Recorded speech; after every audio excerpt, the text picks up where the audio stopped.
ఈరోజు పండుమిరపకాయ పచ్చడి అండి.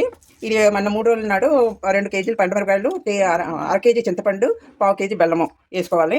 ఈ పండుమిరపకాయలు, ఉప్పు, బెల్లము కలిపి మిక్సీ కొట్టి పెట్టానండి కచ్చాపచ్చా. ఇది 3వ రోజు అండి. ఈ రోజుకి 3 రోజులు అయింది. ఈరోజు పచ్చడి పెట్టుకుందాం మనం. ఇందులో కేజీకి పావు కేజీ చిన్న బెల్లం, ఇప్పుడు 2 కేజీల మిరపకాయలకి అర కేజీ బెల్లం వేసి ఇందులో కలుపుకొని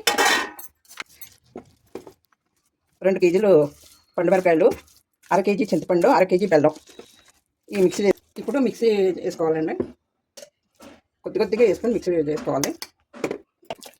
ఇలాగా మెత్తగా కొట్టుకోవాలండి. ఇలాగా మొత్తం అంతా ఇలా మిక్సీ కొట్టుకొని పెట్టుకోవాలి. ఈ పండుమిరపకాయ అండి మిక్సీ కొట్టేసి ఇందులో వేసాను. ఈ పండుమిరపకాయ తుక్కు, ఇందులో బెల్లము, చింతపండు, పండుమిరపకాయలు, ఎల్లుల్లిపాయలు, ఉప్పు వేసి మిక్సీ కొట్టాము. ఇప్పుడు ఇది తాలింపు అండి. ఈ తాలింపులోను ఇది వేసుకొని తాలింపు వేసి చల్లబెట్టాము. ఇది వేసుకోవాలి.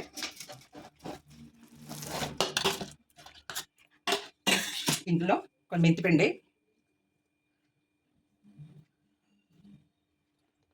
మెంతిపిండి, కొంచెం పసుపు వేసి కలుపుకోవాలి. తాలింపు పెట్టండి. తాలింపులోను గ్రౌండ్నట్ ఆయిల్ వాడాము. గ్రౌండ్నట్ ఆయిల్లో ఆవాలు, జీలకర్ర, ఎండుమిరపకాయలు, కరివేపాకు వేసి కొంచెం ఇంగు వేసి తాలింపు పెట్టానండి. ఆ తాలింపులో ఇది మిక్సీ కొట్టింది పండుమిరపకాయ తొక్కు ఇందులో వేసి కలుపుతున్నాను. చాలా టేస్ట్గా ఉంటుందండి పండుమిరపకాయ పచ్చడి. మన ఇడ్లీలోకి కానీ, దోశలోకి కానీ, అన్నంలోకి కానీ తింటే చాలా టేస్ట్ ఉంటుంది. కారకారంగాను పుల్లపుల్లగా ఉంటుంది. ఇది కలపడం అయిపోయిందండి తాలింపు. ఇది ఇందులోకి ప్లాస్టిక్ డబ్బాలోకి వేసుకుంటాము.